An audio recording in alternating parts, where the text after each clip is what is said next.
আহলুস সুন্নাত ওয়াল জামাতের যে সমস্ত আকীদা বলি, আমরা জানি যে সুন্নি জামাতের আকীদা নবী খোদার নূরে তৈরি, সুন্নি জামাতের আকীদা নবী গায়বের সংবাদদাতা, সুন্নি জামাতের আকীদা নবী হাজির ও নাজির, সুন্নি জামাতের আকীদা নবী শাফাআতকারী, সুন্নি জামাতের আকীদা নবী রাহমাতুল লিল আলামিন, সুন্নি জামাতের আকীদা নবী শেষ নবী, সুন্নি জামাতের আকীদা নবী জীবিত নবী, সুন্নি জামাতের আকীদা নবী বেমিসাল নবী, সুন্নি জামাতের আকীদা নবীর ওসিলা দিয়ে খোদার দরবারে দোয়া করা যায়।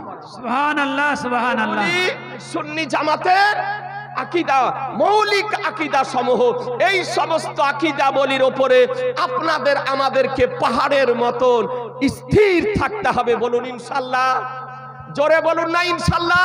দুই হাত তুলে বলুন ইনশাআল্লাহ।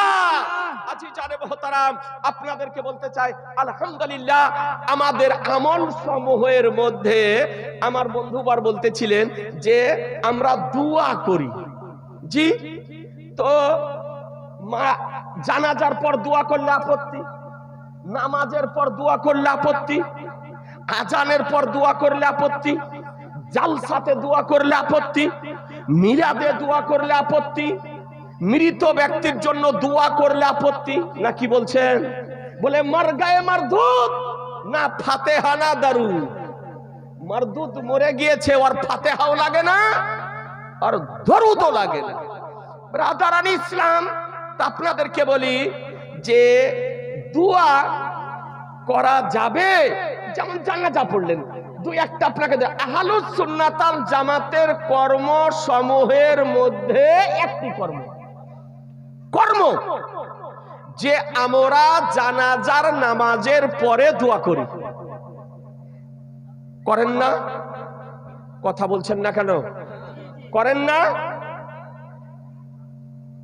শরীয়তের বিধান হলো যে জানাজার নামাজের পর মুখতাসার দোয়া করা জায়েজ, মুস্তাহাব। কথা বুঝে নিলেন? বাতিল পন্থীদের ধারণা বেদাত নাজায়েজ হারাম, বেদাত ও নাজায়েজ হারাম, এই জন্য তারা দোয়া করে না।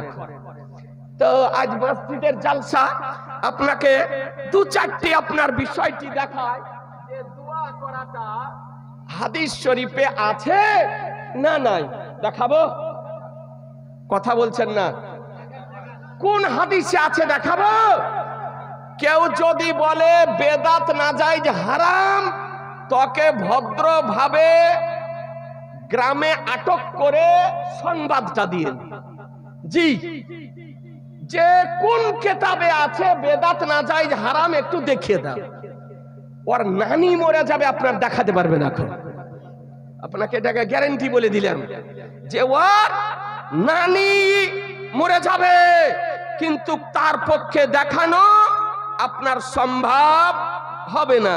আমার নবী পাক সাহেবেল আওলাদ সাল্লাল্লাহু তাআলা আলাইহি ওয়াসাল্লাম, নবী আমার এ সম্পর্কে কি বলেছেন একটি মাত্র আপনাকে দলিল দিই। জি ব্রাদারান ইসলাম, দলিল দিব? সবাই বলছেন না। আজকে উন্নতি কল্পে এ জালসার আয়োজন করা হয়েছে। দেখুন হাদিস শরীফটি, আন আবি হুরায়রা রাদিয়াল্লাহু তাআলা আনহু সামিতু নবী সাল্লাল্লাহু তাআলা আলাইহি সাল্লাম ইয়াকুলু ইযা সাল্লাইতুম আলাল মাইয়িতি ফাকলিসু লাহু দুআ। সুবহানাল্লাহ বলেন, জোরে বলেন না সুবহানাল্লাহ। এ বিরাদারান ইসলাম, ইসনাদুহু হাসানুন, আলহামদুলিল্লাহ। দেখেন ভাইজান আমার,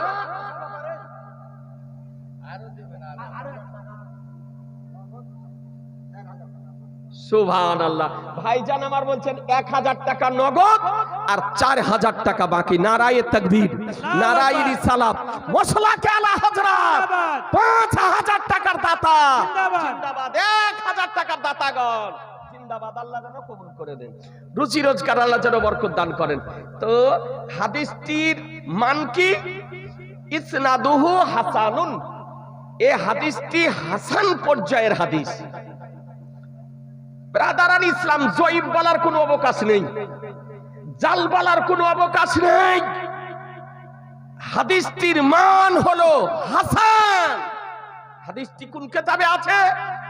আবু দাউদ শরীফ, লেবানন, বাইরুতের প্রিন্ট, পেজ নাম্বার 699, হাদিস নাম্বার 3199, 3199। আবু দাউদ শরীফ, ভারতীয় প্রিন্ট, পেজ নাম্বার 456।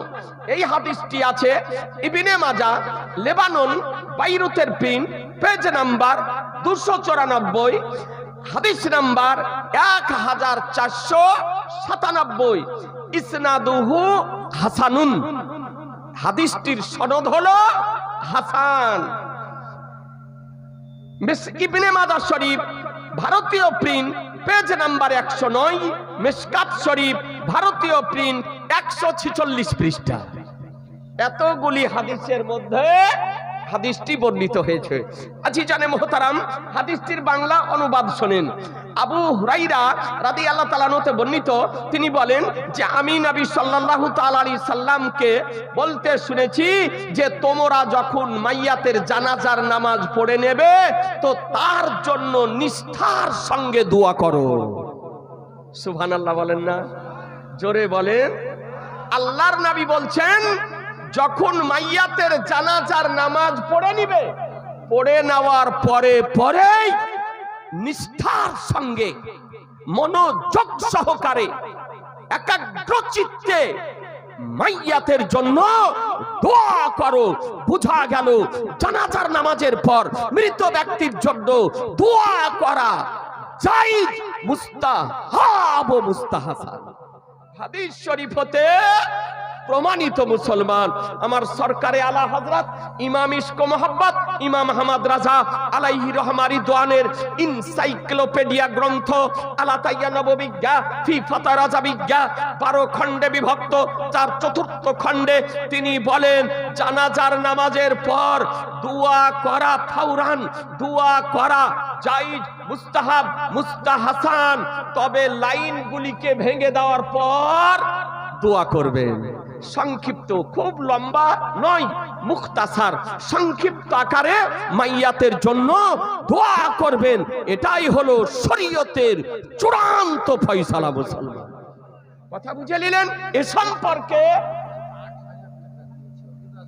আলহামদুলিল্লাহ 8,000 টাকা টোটাল দান করেছেন, আর 7 ব্যাগ সিমেন্ট দিয়েছেন। সুবহানাল্লাহ, নারায়ে তাকবীর, নারায়ে রিসালাত, মশলাকে আলা হযরত। 8,000 টাকার দাতাগণ, 7 ব্যাগ সিমেন্টের দাতা, জিন্দাবাদ। আল্লাহ তাআলা জানো কবুল করে নেয়। তা এ সম্পর্কে একাধিক হাদিস শরীফ বর্ণিত হয়েছে। এবার বলুন, কোন মুল্লা, কোন কাঠমুল্লা, কোন নির্বোধ, কোন জাহেলে মুরাক্কাব এই রকম কোন বক্তা যদি বলে যে জানাজার নামাজের পর দোয়া করা যাবে না, তবে তার কথা মান্য করা যাবে?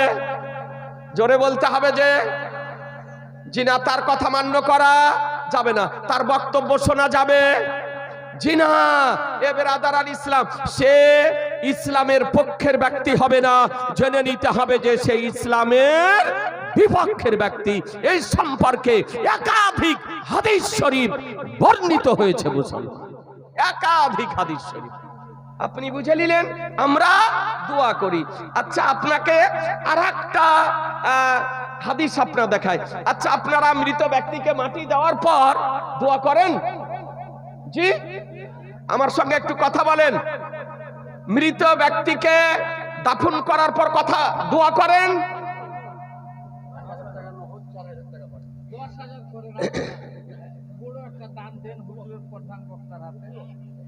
কি ভাইয়ের নাম? আসিরউদ্দিন। আলহামদুলিল্লাহ, আসিরউদ্দিন ভাই আমার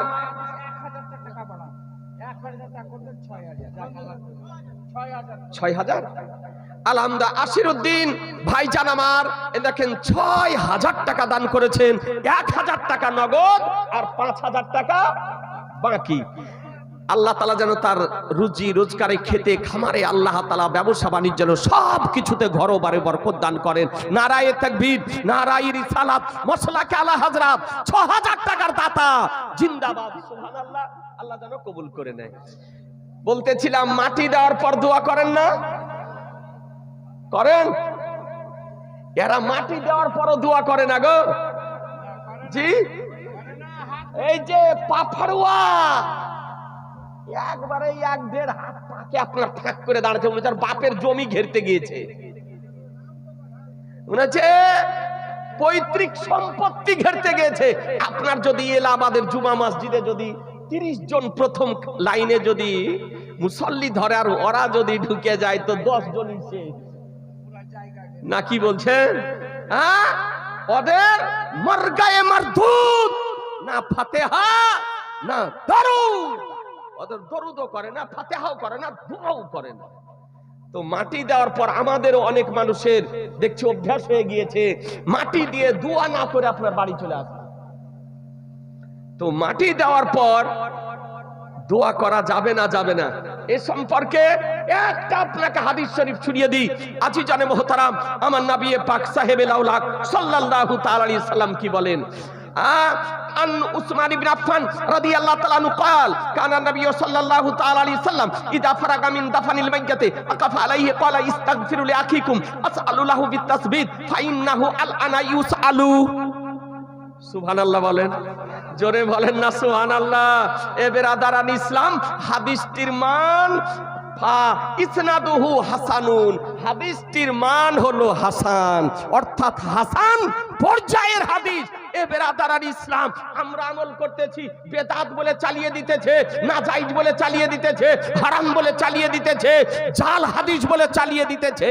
আজকে আপনাদেরকে বলতে চাই, এমন কোন ওয়াহাবি মা সন্তানের জন্ম দিতে পারেনি যে হাদিসটিকে আপনার জাল বা যায়িফ প্রমাণ করতে পারে। মুসলমান মুহাদ্দিসিনে কেরামগণ বলেন হাদিসটি হলো হাসান পর্যায়ের হাদিস।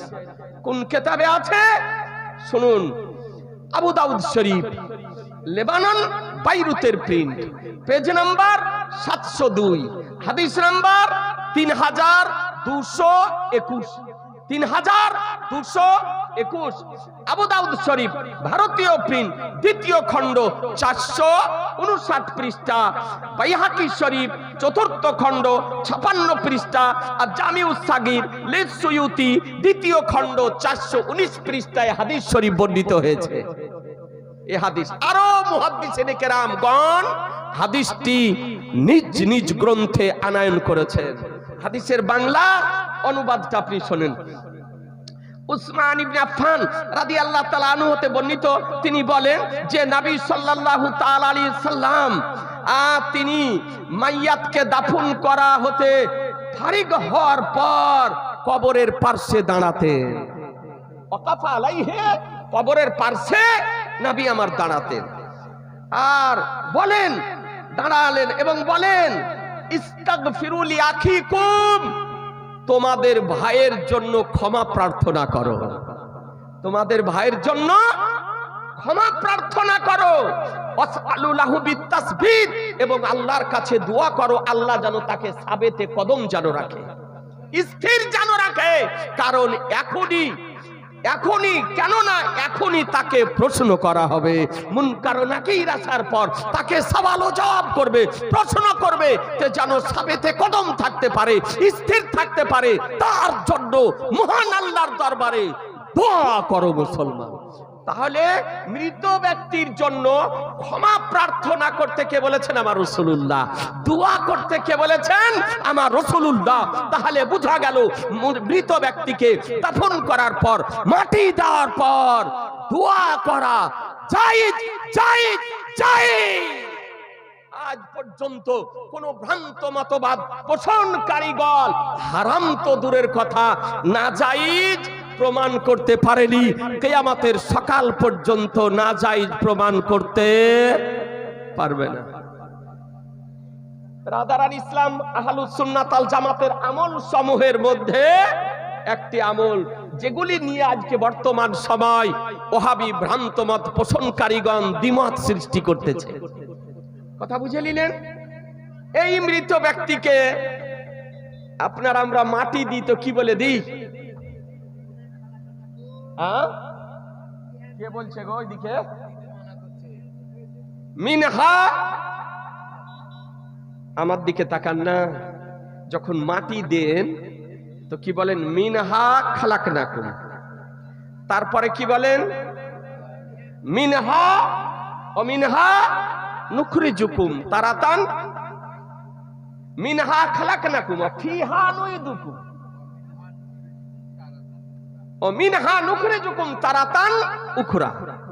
যখন প্রথম মাটি দেন তো বলেন মিনহা খালাকনাকুম, দ্বিতীয় মাটি দেন তখন বলেন ওয়া ফিহা নুইদুকুম, তৃতীয়বার যখন মাটি দেন তখন বলেন ওয়া মিনহা নুখরিজুকুম তারাতান উখরা। এটা কি? এটা কোরআন শরীফের আয়াত, সূরা তহার 55 নম্বর আয়াত, কোরআন শরীফের আয়াত। আমরা পড়ি তো বলছে হারাম, বেদাত। আপনার গেল আর রাখালের মতন মাটি উঠিয়ে দিয়ে আপনার হাঁটলো না, কি বলছেন? দেখে মনে হয় যে পাকা রাখাল। আছি জানে মহতারাম, বলছে কোন কেতাবে নাই। তো কোন কেতাবে আছে না নাই একটা হাদিস শোনাবো, বলছেন না? দাঁত ভাগা যেন জবাব দিতে পারেন। জি শোনাবো। সবাই বলছেন না। একটা ভাই 500 টাকা দেন, দেন, কম করে দিয়েছি, দেন 500 টাকা খোদার ঘর মসজিদের জন্য, বেশি বলিনি, মাত্র 500 টাকা। পকেটে যদি থাকে লুকিয়ে রাখেন না, গোপন রাখিয়েন না, আমার রাসূলুল্লাহর মহব্বতে দেন। মাত্র 500 টাকা। কই গো? নাই? কমিটির লোক হোক 10,000। কি বাবু তোমার নাম? সাজির উদ্দিন। জি সাজির উদ্দিন হক, পিতা জিয়াউল হক। 10 ইয়াজুল হক 10,000 টাকা দিয়েছে। সুবহানাল্লাহ, নারায়ে তাকবীর। জোরে হলো না গো? নারায়ে তাকবীর, নারায়ে রিসালাত, মাসলাক আলা হযরত। 10,000 টাকার দাতা জিন্দাবাদ। আল্লাহ যেন ভাইয়ের রুজি রোজগারে, খেতে খামারে রোজগারে সব যেন আল্লাহ তাআলা যেন দান করেন। আলহামদুলিল্লাহ। দেখেন ভাই জান আমার 500 টাকা দিয়েছে। এই মাটি দেওয়ার সময় কি বলে মাটি দিবেন? কোন হাদিস আছে না নাই? একটা হাদিস দেখে 500 টাকা দেন না নগদ? না এ মা বোনের আপনাদের আচলে নাই রে মা? মায়ের আপনাদের যে মাসে মাসে অ্যাকাউন্টে ঢুকে গো, ইদাসে ঢুকে না? আরে ঢুকছে তো মা 1 মাসের দেন, 11 মাসের লেন। আর কোন ভাইয়ের পকেটে নাই 500 টাকা? জি মাত্র 500 টাকা আপনার নিকট অনুরোধ করেছি। আমার রাসূলুল্লাহ ওসিলা দিয়ে মাত্র 500 টাকা আল্লাহ দেন, আর আমার নবী বিতরণ করেন, পয়গম্বর আমার বিতরণ করেন। জি একটা ভাই দেন না, মাত্র 500 টাকা। বেশি বলেন এই মা যদি থাকে মা দিয়ে পাঠান, অনুরোধ করে বলছি। আর এখন যদি না পারেন সকালে দিয়ে, একটা বাচ্চা কাচ্চাকে দিয়ে দিয়ে পাঠান, মাত্র 500 টাকা। বেশি বলেন। আমি শেষ বক্তা নয়, আমার পরে আর একজন বক্তা আছে, ইয়ং বক্তা, তরুণ বক্তা, আলোড়ন সৃষ্টিকারী বক্তা, মুনাজির আহলে সুন্নাত হযরতুল আল্লাহ মাওলানা মুফতি আমজাদ হোসাইন সিমনানি সাহাব। জি ভাইরাল বক্তা। আসার সময় হতে চলছে, দিবেন না?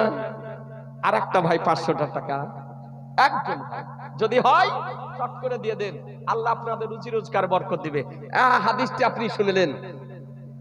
আন আবি উমামাতা ক্বালা লাম্মা উদিয়াত উম্মু কুলসুম বিনত রাসূলিল্লাহ সাল্লাল্লাহু আলাইহি সাল্লাম ফিল কবরে ক্বালা রাসূলুল্লাহ সাল্লাল্লাহু আলাইহি সাল্লাম মিনহা খালাকনাকুম ওয়া ফিহা নুঈদুকুম ওয়া মিনহা নুখরিজুকুম তারাতান উখরা। সুবহানাল্লাহ। জোরে বলেন সুবহানাল্লাহ। হাদিসটি কোথায় আছে? as-সুনানুল কুবরা লিল বাইহাকি, তৃতীয় খণ্ড, পেজ নাম্বার 574, হাদিস নাম্বার 6726, মুসনাদ আহমদ দ্বাদশ খণ্ড, পেজ নাম্বার 443, হাদিস নাম্বার 22087, ইসনাদুহু হাসানুন। হাদিসটির মান হলো হাসান। মাজমাউজ জাওয়াইদ প্রথম খণ্ড, পেজ নাম্বার 645, আপনার হাদিস নাম্বার 4239, 4239। এতগুলি হাদিসের মধ্যে হাদিসটি আপনার বর্ণিত হয়েছে যে আবু উমামা রাদিয়াল্লাহু তাআলা আনহু বর্ণিত, তিনি বলেন যে আমার রাসূলুল্লাহ সাল্লাল্লাহু আলাইহি সাল্লামের কন্যা উম্মে কুলসুমকে আপনার কবরে রাখার পর আমার রাসূলুল্লাহ সাল্লাল্লাহু তাআলা আলাইহি সাল্লাম বলেন, মিনহা খালাকনাকুম ওয়া ফিহা নুঈদুকুম ওয়া মিনহা নুখরিজুকুম তারাতান উখরা। এ বেরাদার, এই হাদিসের সমর্থনে আল্লামা ইবনে কাসির তাফসিরে কাসিরের মধ্যে আপনার দ্বিতীয় খণ্ডের মধ্যে এই আয়াতের ব্যাখ্যাতে তিনি হাদিস আনয়ন করেছেন যে আমার রাসূলুল্লাহ সাল্লাল্লাহু তাআলা আলাইহি ওয়াসাল্লাম মাটি দেওয়ার সময়, প্রথমবার মাটি দেওয়ার সময় বলেন মিনহা খালাকনাকুম, দ্বিতীয়বার মাটি দেওয়ার সময় বলেন ওয়া ফিহা নুঈদুকুম, আর তৃতীয়বার মাটি দেওয়ার সময় বলেন ওয়া মিনহা নুখরিজুকুম তারাতান উখরা। তাফসিরে কাসিরের মধ্যে আয়াতের ব্যাখ্যায় হাদিসটি আপনার আনয়ন করেছেন। তাহলে বোঝা গেল যে মাটি দেওয়া, এই আয়াতটি পাঠ করে মাটি দেওয়া নাজায়েজ নয়, বেদাত নয়, হারাম নয়, এটা হাসান পর্যায়ের হাদিস, জায়েজ মুসলমান। আপনি কথা বুঝে নিলেন? তাই আপনাদেরকে বলি যে আমরা আহলুস সুন্নাতাল জামাতের ব্যক্তি, এ বেরাদারান ইসলাম, আমরা আহলুস সুন্নাতাল জামাতের যে কর্মগুলি করি তার পিছনে শতাধিক আপনার দলিল মওজুদ রয়েছে।